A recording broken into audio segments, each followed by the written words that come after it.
მოგესალმებით, ეთერშია გრონი ნიუსი, მე მისი წამყვანი ანა მარია ქუთათელაძე ვარ. კონსტრუქციული ჟურნალისტიკა და მისი როლი დემოკრატიის მშენებლობაში ეს იყო საერთაშორისო კონფერენციის მთავარი თემა, რომელიც საზოგადოებრივი მაუწყებლის ინიციატივით მოეწყო.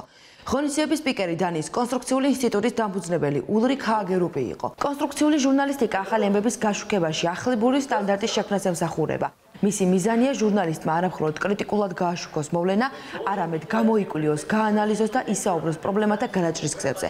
კონფერენციას საერთაშორისო ორგანიზაციები, მედია წიგნიერებისა და საუნივერსიტეტო საზოგადოების წარმომადგენლები ესწრებოდნენ.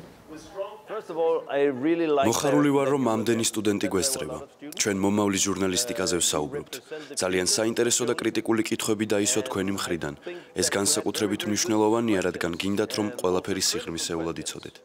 ის ჟურნალისტიკა, რომელსაც ჩვენ ვაშენებთ ქვეყანაში, გონია რომ ძალიან მნიშვნელოვანია ჩვენი საზოგადოებისთვის, ჩვენი ხალხისთვის და ჩვენი ქვეყნისთვის, იმიტომ რომ ხელისუფლებები, მთავრობები, ოპოზიცია, მენეჯმენტი იცვლება, მაგრამ ჩვენი ქვეყანა რჩება. განსაკუთრებული მადლობა მინდა გადავუხადო საზოგადოებრივ მაუწყებელს, ანუ პირველ არხს, რომელმაც მისცა სტუდენტებს და არა მარტო სტუდენტებს საშუალება, რომ გაცნობოდნენ ისეთ საკითხებს, რომელიც დღევანდელ კონფერენციაზე იყო წამოჭრილი, რომელიც ჩვენს ქვეყანასაც ნამდვილად ჭირდება და მომავალ ჟურნალისტებსაც იმისათვის, რომ წარმოვაჩინოთ საკუთარი თავი, საკუთარი პროფესია და ჩვენი პროფესია გავხადოთ საზოგადოებისთვის მეტად საინტერესო და საყვარელი საქმიანობა.